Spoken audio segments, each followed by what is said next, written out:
It was the evening of the 21st of December when the lights went out. It was a full power outage. By all the lights, I mean all the lights. House lights, street lamps, torches, and even the lights on cars, all electricity. Even generators didn't work. Anything electrical was dead, and that included mobile phones. I lived in a small village. It's out of the way, at least 5 miles from its neighbour, but it is near a massive electricity plant. We expected the electricity to come back on. These things had happened before, but this time it didn't. A few of us with candles and lanterns walked down to the big electricity station. That was just as dark. We couldn't see anyone milling about. We rang the bell on the gate. It was also electric, so it didn't work. I pushed at the entrance and it swung open. The electronic lock was also no longer working. "It's bad when even the power plant's gone down," a big man named Mick said. Just then, we heard running feet and saw one of the doctors from the cottage hospital, just up the road. "What's going on?" he asked. "No one knows," said Rick, a local handyman. "We haven't seen anyone here. They must be deep inside the building trying to fix the problem." The hospital electricity went down, and the generators didn't kick in. People are on life support machines. Babies and incubators have to be kept warm. Everyone is getting cold, even though we've put blankets on them. All the rest of the members of staff are concentrating on keeping the people alive. The electricity needs to go back on immediately. I've probably lost some patients even running down here," the doctor said. This was serious. I'd been worried because I was trying to cook some Christmas cookies in the oven. But now I knew about the hospital. It put all that in perspective. A boy named Josh had an idea. "I bet it's some kind of nuclear reaction," Josh said. "Ah!" a lady named Sue screeched. "That means that I'm going to lose my hair." "No, he doesn't mean that," Rick said. "You're thinking of a nuclear bomb. We'd know if it was one of them. He's talking about physics. I would have said it was more likely to be electromagnetic pulse. What with all the cars and phones going out as well. God, what a thought. But then I would be expecting planes to be dropping from the sky, so I pray it isn't that," the doctor said. "It's definitely local," Josh added. "I saw lights in some of the other villages when I was riding my bike over here." "Listen, I'm going to go in. Does anyone want to come?" Rick said. 2 other men said that they wanted to see what was going on too. The 3 of them walked up the path towards the building. Rick tried the handle on the metal door. It was open. We saw them walk in, their candles getting dimmer and dimmer.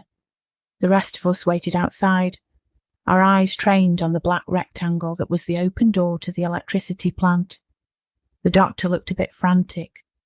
He was hoping against hope that the 3 men would find someone inside who was working on restoring the electricity, and that everything would soon spring back to life. It was December, and therefore it was cold. We were rubbing our arms vigorously and stamping our feet. I occasionally looked back, but could still see no lights on in the village, or cars moving. "Where are they?" One of them could have come out and told us the status of the situation at least, even if it isn't getting fixed, the doctor said. I had expected it too by now. I thought Rick and the other 2 men had been inside about 10 minutes. "I'm going in," the doctor said. "This is ridiculous. This is life and death." He ran in, up the tarmac path and through the door. The doctor didn't even have a candle. "Wait!" Sue said, dashing behind him with her Christmas lantern. We didn't hear anything else for a few minutes. "Sod this," Josh said. He and his dad ran into the electricity station. Now 7 had gone in, and none had exited. The atmosphere, if it could get worse, did. We were quieter now. The place was silent. It felt uninhabited. We knew there were at least 7 of our number inside, as well as an unknown number of electricity workers. "Perhaps it's poisonous gas," an older man said. "Don't be daft, of course it isn't," Mick said. "Why would they have gas in there when they have electricity?" I'll go and see what's happening. It's obviously a bloody mothers' meeting in there, and they're all having a good old chinwag." Mick, his wife, and 2 teenage children stormed off into the electricity plant. They didn't have a candle. Mick had a Zippo lighter that he fired up as soon as he was through the metal door. Again, we watched them disappear into the dark, and I could have sworn the last movement I saw was downwards. Again, silence. "It looks like there are steps down there," I said. "Has anyone ever been in?" No one replied. Now we were all getting worried. We wanted the police to turn up, or the army or something, so that we didn't have to do this. There were people and kids dying in the hospital, and now it seemed like everyone that went into this building disappeared.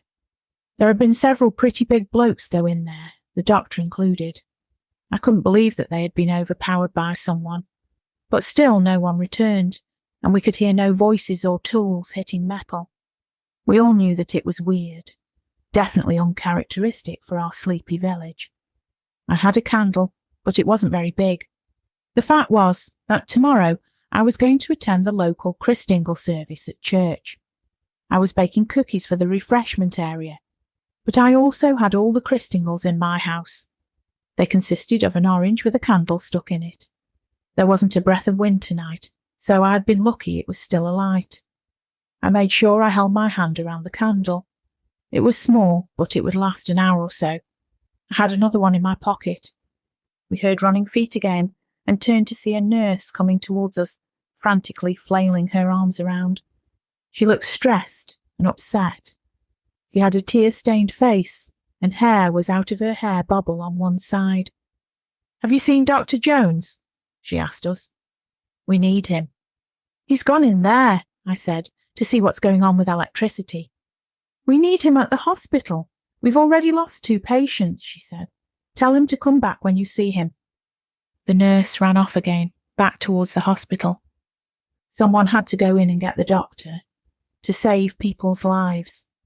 The problem was that we knew what happened to people who went in. They didn't come back out. Another time, we wouldn't have thought anything of this.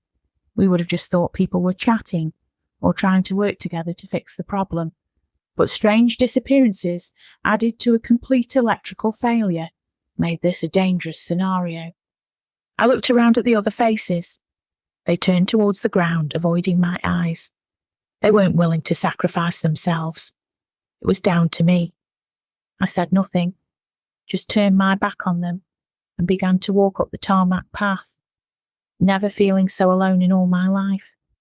I hoped I would be able to laugh about this later and point out that I was the one that saved the day, who saved people's lives and got Dr. Jones to go back to the hospital. I would also triumphantly come out with the news that everything would be working within 15 minutes. I took the first step into the electricity plant. The darkness in front of me seemed to swallow what little light shone from my candle. I had thought that there were stairs, and I was glad that I'd seen this, as they came upon me suddenly. I could have easily fallen down them and broke my neck. Is that what happened to the others? I looked behind me at the people gathered around the gate. No one was talking there. They were all watching me. In front of me, from the steps, there was an ear-splitting silence. I took a deep breath. I could do this. I could find them. Everything would be all right. The place felt hollow and echoey, and it didn't sound right. Of course, I knew people were here. Outside we hadn't heard any screams. They just hadn't returned. They were in here somewhere. I walked down each metal step. The corridor was very noisy now, but it was only my feet that made the din. I held on to the banister. I had no idea how many steps there were. I counted 30. That was deeper than I imagined. When I got to the bottom, I felt rough concrete beneath my shoes. I was in another corridor. There was nothing on the walls, and I thought I could make out what looked like a doorway in the distance. I walked forward, surprised that there was so much of the electricity plant underground. Having descended the 30 steps from ground level, I was already pretty deep. I was right, it was an office door with a number 1 on it. I tried the handle, and it was locked, from what I could see with a regular old key. I carried on walking, my brain helpfully reminding me of a video game that I had once played. In it, I had to solve various problems underground while being chased by monsters. I shivered, and it wasn't only because of that memory. While it was cold outside, underground in December, it was bloody freezing. I was surprised how much light my little candle gave out, and sorry to see that it only had a short stump left. Thank heavens that I had brought another one. I came across 3 more office doors, all locked. There was still no noise from anyone else, and then I thought, why am I being quiet? I've got nothing to be ashamed of. "Hello?" I shouted. I waited. No sounds came back to me. "Hello, anyone? Dr. Rick!" I shouted.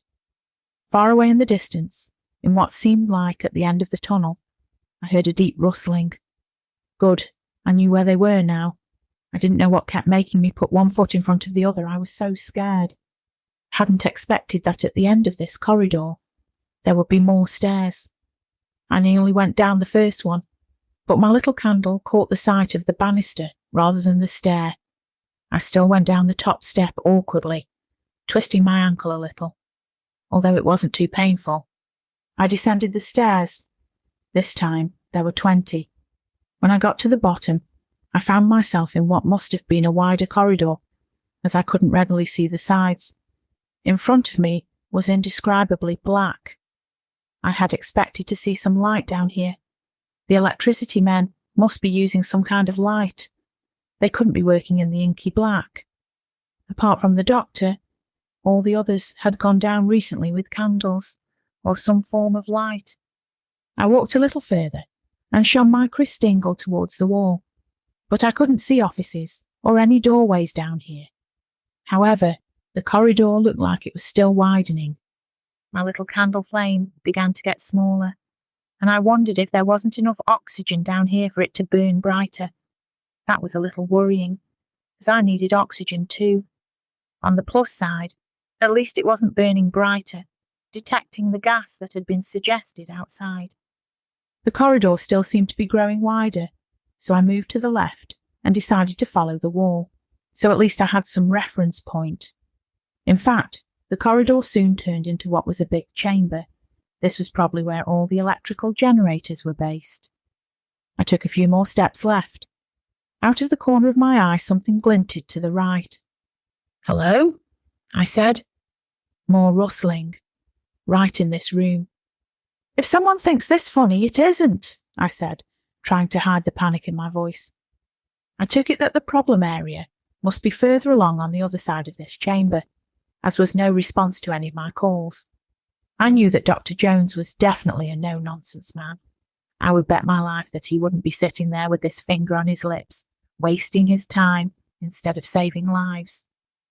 I felt around the edge of the chamber until I estimated that I was on the other side. At first, I couldn't feel the doorway because it was flush to the wall with no handle. I gave it a push, but it didn't open. Then just when I was about to carry on and see if I could find another door, it swung wide open, and a tiny bit of light came through it. What it illuminated was so terrifying that I was frozen to the spot. Each person that had gone before me was lying on the floor. Some kind of monster was tearing them apart piece by piece. These pieces were being fed into a hole in the floor. The door had opened because another of the things was dragging Mick through the doorway. They were all intent on somehow shoving everyone down the hole. It seemed like nothing else mattered. I managed to slip quietly into the room before the door closed shut. In there, next to the bodies, were the candles, some lit, others extinguished, as they lay on the floor. The creatures couldn't have noticed me, or I would have been fed into the hole by now. The creatures were totally disgusting, silvery black in colour, with skin that reminded me of a shark. They had large, elongated heads, with a mouth filled with razor-sharp teeth. Their limbs were thin, but they must have been strong, as they seemed to be able to pull a man apart as easily as if it was a chicken. Luckily, their focus was still the centre of the room and not me. I could see pieces of a man near some electricity company's overalls. There was no one left, and no help would be coming to save me. I heard the rustling sound again.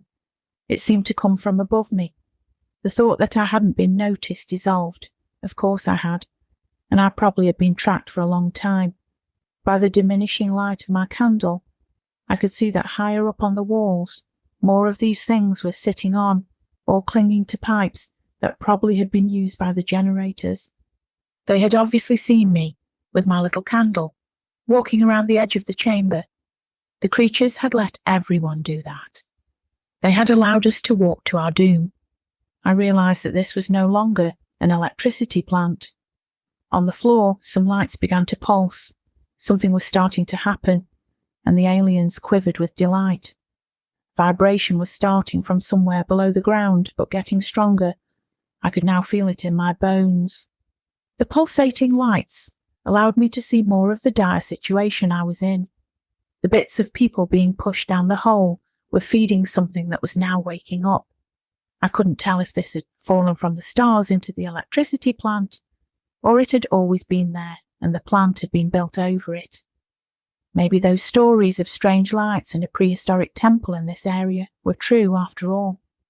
The 20 or so monsters clinging to pipes around the edge of the room looked like they were ready for me now. Maybe I was the final bit of fuel needed for full power. The vibrations were getting worse, and there was now a deafening sound like the world's biggest washing machine going on its full spin cycle. I thought that the others waiting for me outside would be getting a surprise soon. Maybe it was better that I didn't see what happened when this thing was back to full power. As the monsters came closer for me, I realised that in all this excitement I hadn't changed over to the other crystal, and with horror I watched the candle's light wink out.